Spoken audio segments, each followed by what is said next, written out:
Well, I mean, I think there is definitely an element to that. I think the Florida Panthers are much, better constructed to play that level of game when it comes to um, not only the physical aspect but also the mental aspect of the game. And they've been through long playoff runs.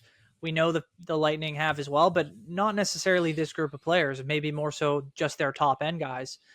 So for Florida to really like Justin said, kind of take it to them on another level. And then with the outside noise, once Hagel went down as well, like he's one of the few guys that could actually kind of compete with Florida in that way, can talk with them, can obviously throw the body and take out the Barkov hit aside. He was probably one of their only effective players in the series. So I think you're right. I think it had a huge effect on just the way that the narrative kind of played out, and that was kind of playing just right into Florida's hand in the end. So, Mm-hmm. like Tampa will have to kind of reevaluate what they want their kind of identity to be going forward, because they can't just be a regular season team now that can score and look like they have good numbers, but when it comes to the playoffs, they just don't seem to have that same edge that they had just even a few years ago. Mm-hmm. I don't know if it's fully just the same edge. I think it's also the fact of when you looked at the regular season, like their top guys were being used in a way that they were playing a lot of ice time, but they were also being way more productive. And in the playoffs, you're not going to have that kind of space that they got. And part of me saying this is, I just think the depth really, really showed here for between Tampa Bay and Florida.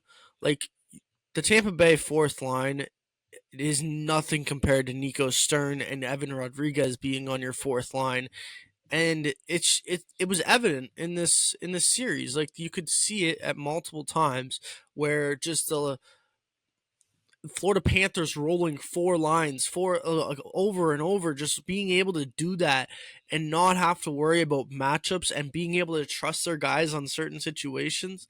Like Tampa Bay just does not have that. They have to run certain guys and they have to use their top guys for most of their crucial situations, and that kind of makes them a little bit tired as the game goes on, and you could literally see them get tired or fatigued as the series went on. So Mm. I don't know if it's just the fact of the edge, Brandon. I just think the depth part really, really hurt them in this series. I mean, I think you're right too. Like, I don't have the numbers or the data to suggest this, but looking back at the season, it feels like every time I was watching Tampa, they were taking advantage of teams in the lower half of the standings, and their Yeah, best players were able to potentially, put up numbers or give them a big lead or however you want to play it. Cooper would rely on them in a lot of those situations as well. So, but I feel like whenever I saw them against one of the top teams, they probably just didn't live up to what they were. They were more of a play down to their opponent as opposed to playing up. So like you're right. Yeah. how many times did they get smacked by Toronto this year? Like a Yeah. lot. Yeah. That's Like fair. in And I Toronto, don't. I was just sorry, gonna say go. I don't know their record against like other like teams like Washington, teams like Florida, even teams in the Western Conference in the top half there. Like I would bet you they had more losses than they had wins. That's for sure. Like they don't seem like the team that was, if they were, they probably would have won the division. So I think that that's Yeah, kind of where it all comes down to. And yeah, the depth. You're right, 100%.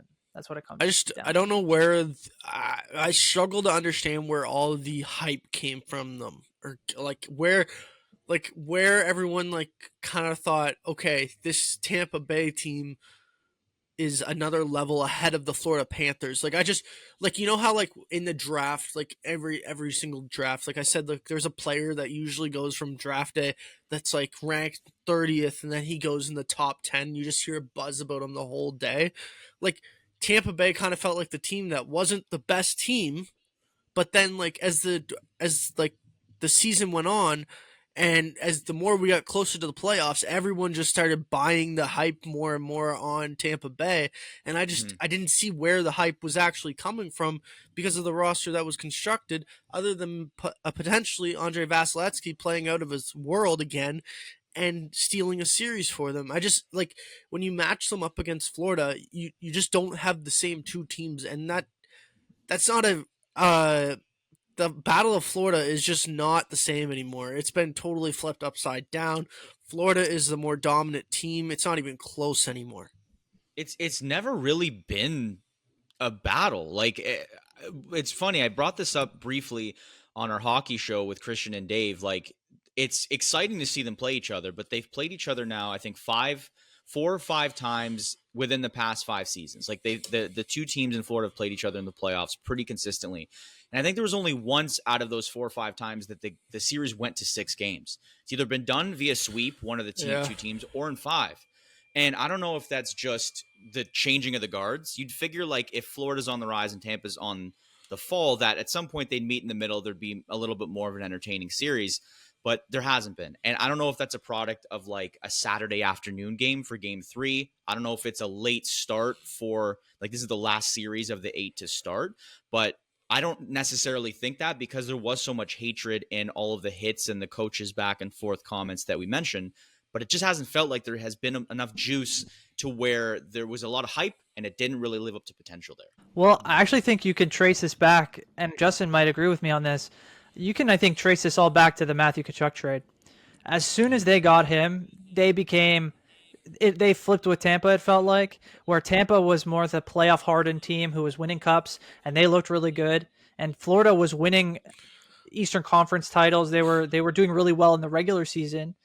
And Huberdeau was playing really well there, and obviously Barkov was still on the rise, and like they had a good team, but they could never get over that hump. And then as soon as they traded for Matthew Tkachuk, it feels like their whole identity changed, and they almost took that identity of that they had seen with Tampa and said, "This is the way we're going to play. This is the style we're going to look for." And they, filled in the roster the right way and kind of went for guys like that. And yeah, like that to me, like you look back and that seems to be the point, where everything kind of changed. That and the Paul Maurice hiring. I think that Very one good as point. well. I think from the moment that Paul Maurice took over that team, after the Matthew Tkachuk trade, like the whole identity of that team switched, and they've really figured out we can beat the NHL system because we learned how like they took what Tampa Bay, Tampa Bay set the blueprint for how to do it, and then Florida just took that blueprint and basically made it 10 times better, in my opinion, because if you look at the way they're built and the way that they're I know this doesn't have any effect on the series itself, but the way that they actually are able to sign guys now, like what they're able to do off the ice as well, and how they have their contracts locked up for the next 7 to 8 years, all their stars, like they took the blueprint and they executed it 10 times better than Tampa Bay ever has. And they're set up for the future. Like the team identity is set. Paul Maurice is looked at as one of the best coaches in the NHL today. And it's partly because of him, and it's partly because of the way that Florida really built that identity. Like if you have Jonathan Huberdeau and Mackenzie Weegar still on this team, I don't think that team is where they are today. I really don't, because the identity totally changed, and you're right, Brandon, with the Matthew Tkachuk trade. I still think that it's both very, very valid points. I still think we have to see Florida win another cup in order to suggest that it hasn't been done. It's been done better than Tampa because they do have back-to-back cups.